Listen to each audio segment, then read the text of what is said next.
séance has been held in the great house at Collinwood. A séance which has suspended time and space and sent one girl on an uncertain and frightening journey into the past, back to the year 1795. Fear of the unknown has turned others against her and placed her very existence in peril, and the forces of evil which have surrounded her fate now threaten a deadly end to her journey.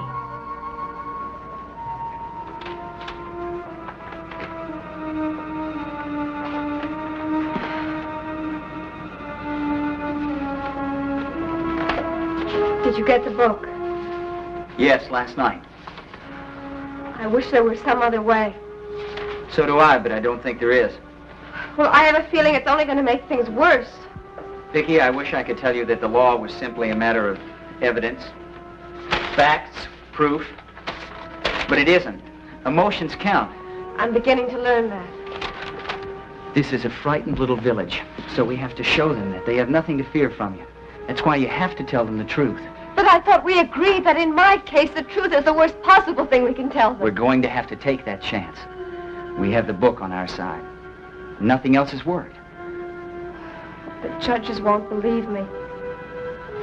They're going to bring down their verdict today. And if we're not able to do something more, then just as sure as I'm standing here, you'll be convicted and hung.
Come in, Lieutenant.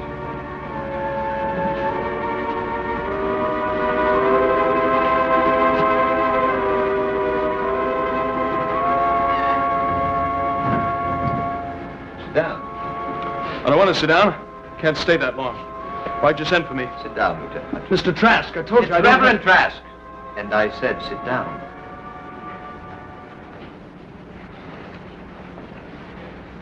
All right.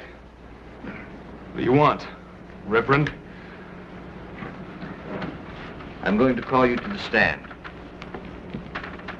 I've already testified. You will testify again. Are you out of your mind? Today, Lieutenant, the judges will bring in their verdict. But before they do, you are going to testify that you helped Miss Winters not out of loyalty to your friend Barnabas Collins, as you stated before, but because you were actually bewitched by her. Never. Come now, Now, Lieutenant. listen to me. I did enough the other day. Now, I'm not going to say another word against that girl. Don't start being difficult again, Lieutenant. Just remember that your career and your prospects are not yet out of danger. I said no. Lieutenant, you've been given a little reprieve, not a pardon. Mr. Collins' indulgence of you hangs by a very thin thread. And I, at the moment, have the power to break it. I don't care.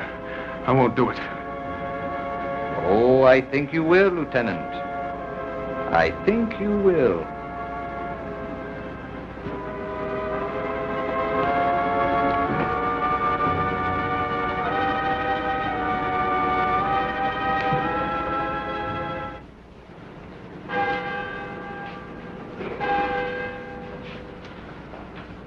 Convicted and hanged.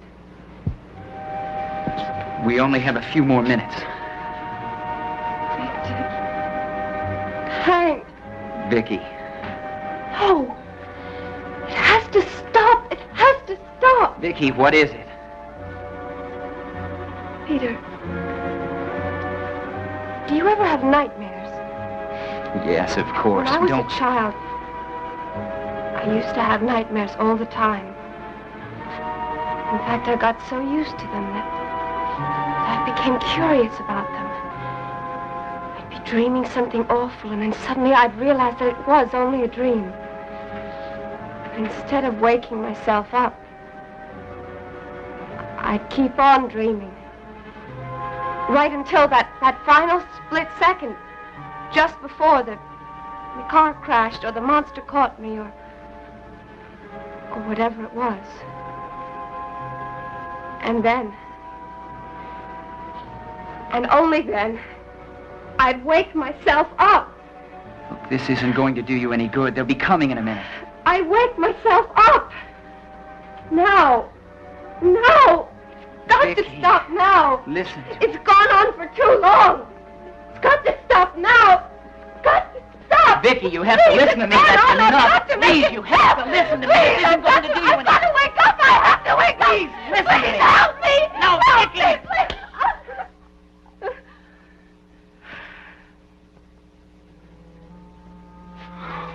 I'm sorry.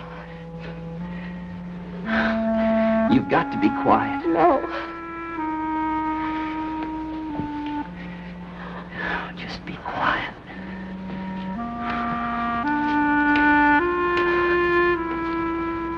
They're coming. Will you be all right? I don't know. Peter, I don't know.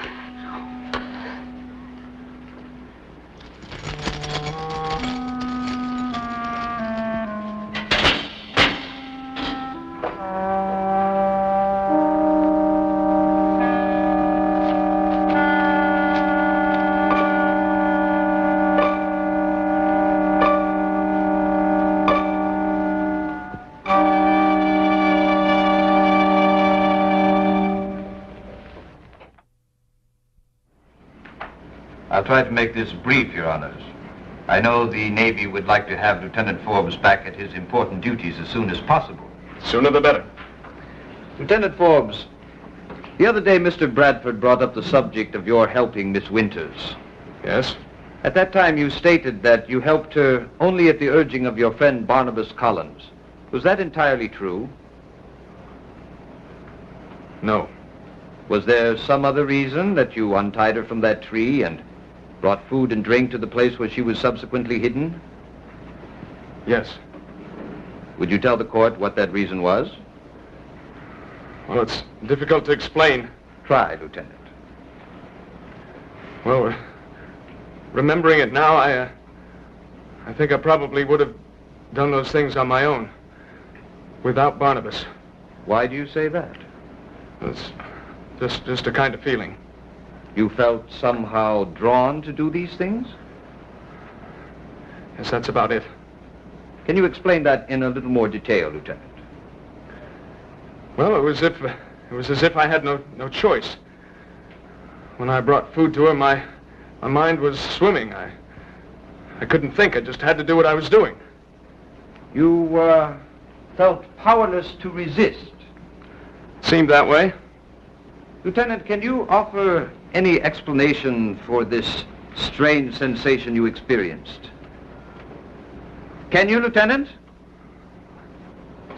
Spell. What? Perhaps a spell.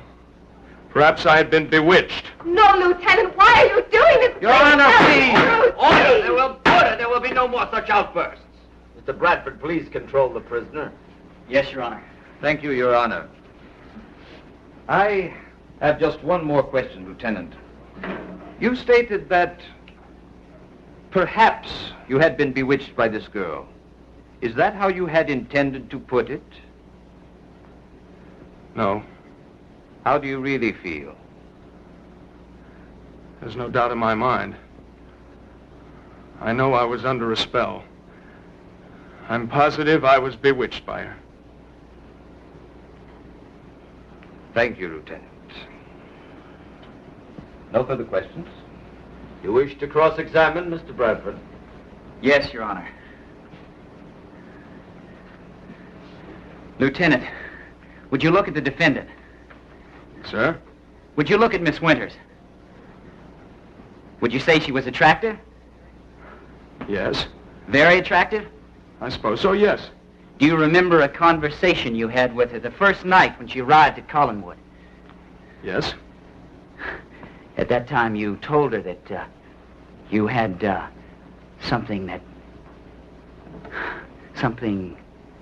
weakness. Yes, a weakness, that's what you said. Do you remember? No. Oh. Come, Lieutenant. It was just before she slapped you in the face when you tried to kiss her. Your Honor, I object. Objection overruled. This is pertinent, Your Honor. Objection overruled. Proceed. You were trying to kiss her because, as you put it, you had a weakness. Is that not true?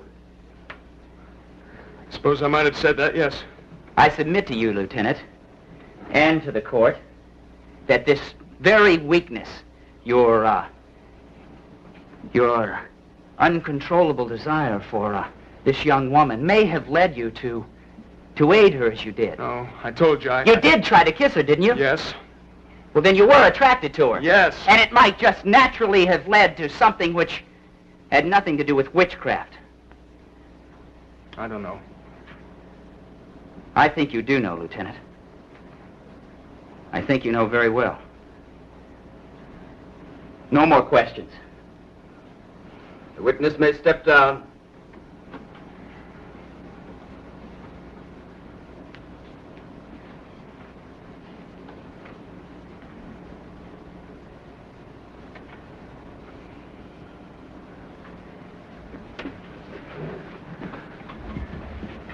Your Honor, in my last defense, I called Victoria Winters. You realize you are still under oath, young lady. Yes, sir. You may proceed, Mr. Bradford. Miss Winters, will you tell the court the year in which you were born? I was born in the year 1946.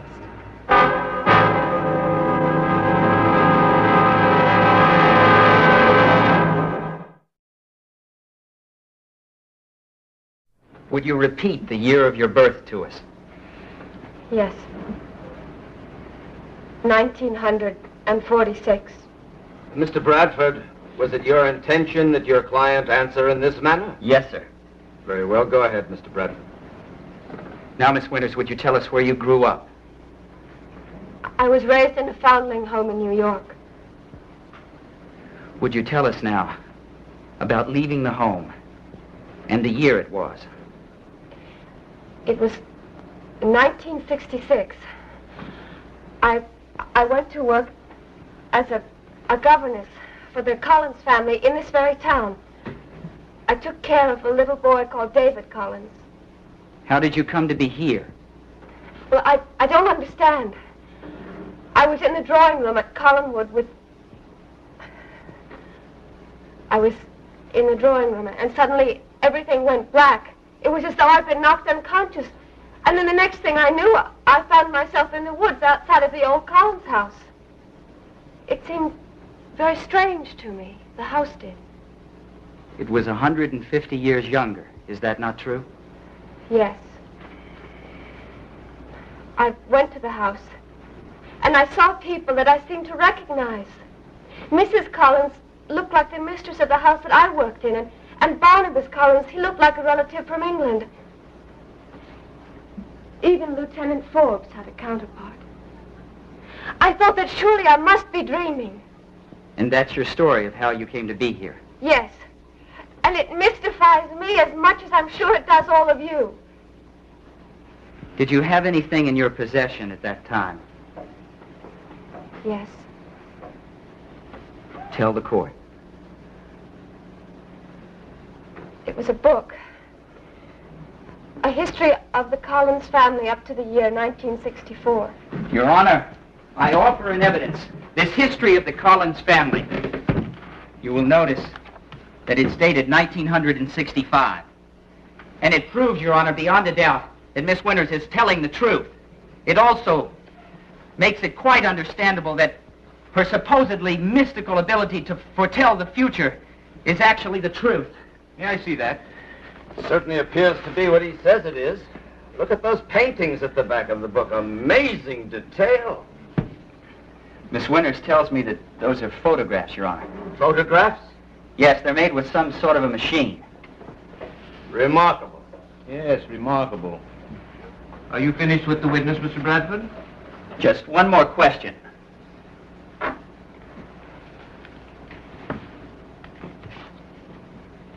Miss Winters, are you a witch? No. I swear it. I am not a witch. Thank you. Fascinating story, young woman. And it's all true. And that volume, a handy thing to bring with you. Tell me, just before you were, how shall I say it, whisked miraculously back in time, what were you doing in that room? Were you alone? No. Who was with you? Some members of the family and a friend. What were you doing in that room? Were you conversing? It was a... We were having a kind of a meeting. What kind of meeting? A seance. What? We were having a seance. You see, there was some trouble Miss in the town. Winters, would you kindly tell the court what a seance is? Your Honor, this is irrelevant. Your Honor, if we are to believe this girl's fantastic story, I think that what happened to her at the precise moment is more than relevant, sir. He's quite right, young man. Answer the question, miss. A seance. A seance is when a group of people try to contact a spirit. You mean the dead? Yes. Miss Winters, do you mean to tell us that you were actually taking part in a ritual trying to raise the dead from... We weren't doing anything wrong. By your own admission, you were calling up the dead. Was this the first time you had ever taken part in such an unholy rite? You don't understand. Answer me. No. But it wasn't like that. It wasn't the way you make it look. And perhaps you are not the way you look either. The brides of the devil often come to us in the guise of innocence. But we must never allow ourselves to be taken in. Please listen. Add to the mountain of other evidence, Your Honor, the very admissions of this child of evil. She bewitches those around her. She flies through time, defying the laws of nature and the Almighty. She calls the dead from their graves. I know in my heart that God Almighty will not fail this community, nor you, its servants. She is a witch, Your Honor. No! She is a witch, and No, she that's must a die! lie! No! No!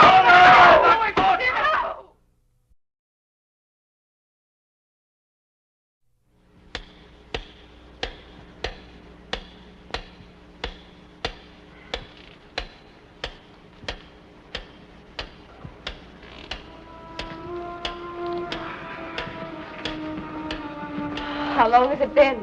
Over an hour. Can they be talking about? The fact that they're taking so much time may be a hopeful sign. Why? It's because there may be doubt. There just may be doubt in their minds. You might have won them over. Listen, before you made your testimony this afternoon, it wouldn't have taken them 2 minutes to decide.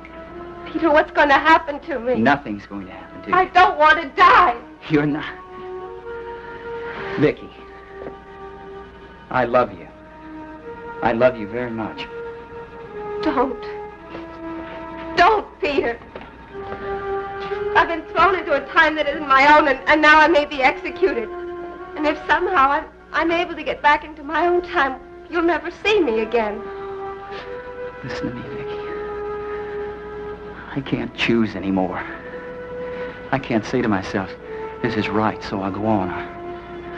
Or this is wrong, so I should stop. I love you. And there are no more questions. No matter whatever happens to you, I'm going to love you anyway. You know, I never thought I'd meet a preacher, even a self-styled one, whose specialty was blackmail. There has been no blackmail, Lieutenant. I have merely shown you the error of your ways. Nonsense.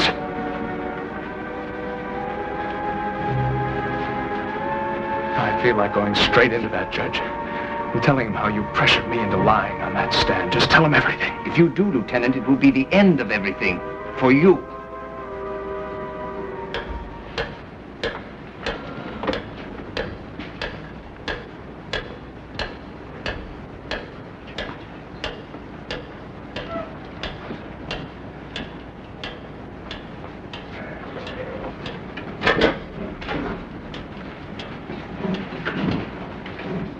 They're coming back. I hope they free you, Trask. I hope they free you.